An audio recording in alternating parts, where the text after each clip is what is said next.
de Corse 1957, c'est ça, M. Fombert? En 1957, voilà. Ouais. Alors, le Tour de Corse c'était la troisième année qu'il se faisait. C'était le rallye. Alors, il y a le Tour de Corse et le rallye de Corse. Moi, j'ai connu Simonetti, je l'ai connu en pêche marine, je lui ai appris à pêcher, il ne plongeait pas. Je lui ai fait prendre des langoustes, tout content. On a sympathisé avec Simonetti, avec René, qui avait la scierie qui faisait le bois à ce moment-là, vous voyez. Et il m'a dit, Norbert, j'ai besoin d'un assistant, si vous voulez. Et est-ce que tu connais les tractions au vent, la 11 Citroën ou la 15?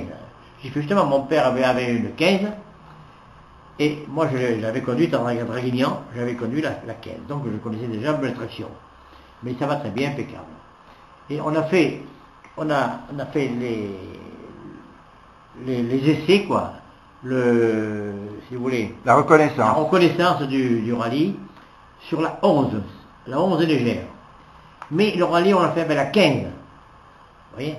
On l'a fait avec la 15. À ce moment-là, on partait le samedi, après-midi, vers les 6 heures, de la place Saint-Nicolas. Devant l'Empire. Ouais. Il y avait Madame, comment elle s'appelait? Madame de Casalta. Ouais. Qui avait à ce moment-là le restaurant, je crois, là-bas, au Vieux-Port, vous voyez. Et c'est elle qui nous faisait les paniers, et nous donnait on avait chaque un repas. Il y avait un repas pour le chauffeur, conducteur, et un repas pour l'assistant. Hein. Et on partait à 6 heures du soir, toute la nuit, sans ça, il n'y avait pas d'étape. Hein. Et on arrivait le dimanche après-midi à Ajaccio. Il faisait à ce moment-là, dans les 900 km, pas plus. Hein. Mais c'était le rallye des 10 000 virages.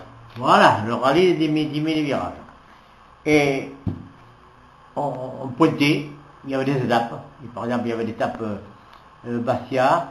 Après, la première étape, c'était Bastia. Centaure. Bastia.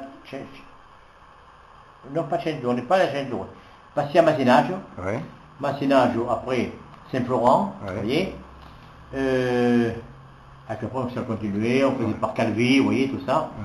Et je me souviens que les routes, ce n'étaient pas les routes de maintenant, hein, attention, hein, ça n'a rien à voir. Hein. Et il fallait faire une moyenne de 60 km, minimum, pas maximum. On n'avait pas le droit à des endroits, quand il y avait des lignes droites, on ne devait pas faire du 100. S'il y avait des contrôles, il fallait jamais dépasser le 70, vous voyez, pour ne pas rattraper sur des portions faciles.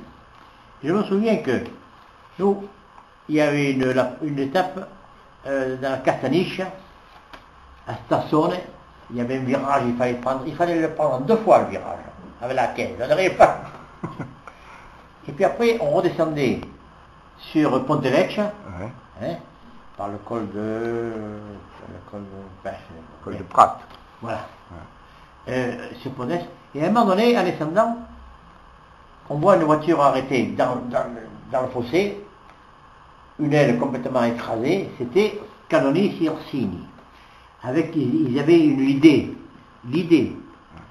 Hein? Il n'y avait pas de DS. Qui est arrivé après la DS. Après la DS-19, l'idée. Je crois. Ouais. Voilà. Eux, ils avaient fait sur une idée. Alors on s'arrête, avec René, on dit pas de blessés, non. Non, on n'est pas blessés. Mais nous, le rallye est foutu pour nous. Nous, on était contents parce que c'était nos principaux adversaires. Alors René me dit, oh putain, c'est impeccable ça. Et on continue, on arrive à Calvi, et là on était premier, enfin, on pensait être premier, quoi. On part de Calvi, on part sur Porto, alors là, on parlait quand même pas compris, hein. On n'est pas arrivé à faire 60 de moyenne, là. On a pris à peu près 20 minutes de retard. On part de Porto, on monte le col de Verge sur Evisa. Voilà, Evisa, vous voyez. Ouais. Evisa, Ouais. col de Verge, vous voyez. Ouais. Et là, du brouillard. Putain, à un moment donné, le brouillard, c'est pas marrant, hein, c'est pourquoi. Parce que c'était au mois de... Si je me souviens bien, c'était pour l'anniversaire de mon mariage avec ma femme. L'anniversaire de ma femme. Oui, on est le 11 novembre. 11 novembre. Ah oui, c'est une date historique quand même. Une date historique. Je vais vous dire pourquoi. Je vous dis ça parce que c'est très important. Alors, à un moment donné, dans le brouillard, à l'arrière, je vois des phares qui montaient un peu vite. Je fais, oui, il doit y avoir une ambulance qui fonce là, parce que, ici, à un moment donné, on appelle de phare. Quand il y a un appel de phare, on s'est un peu garé, on a laissé passer. Sinon, on n'avait pas de phare anti-brouillard, vous voyez. Et c'était canonné sur signe. Qui revenait. Oui, ils avaient enlevé carrément l'aile qui gênait. Il avait carrément enlevé chez forgeron, un pont de l'aile, qu'il avait enlevé là, et il avait continué. Ils nous ont dépassés là. Putain, on râlait, nous. Allez, alors on s'est accroché un peu derrière eux, parce qu'il y avait le brouillard. C'est bien quand on peut s'accrocher derrière eux. Mais à un moment donné, ils ont vu qu'on se servait, ils ont filé. C'est vous qui conduisiez ou... Non, là c'était René. Ouais. Donc moi je conduis deux étapes faciles, vous voyez, deux étapes faciles, parce que lui, c'était sa voiture. Hein. Ouais. Alors il n'y avait qu'une seule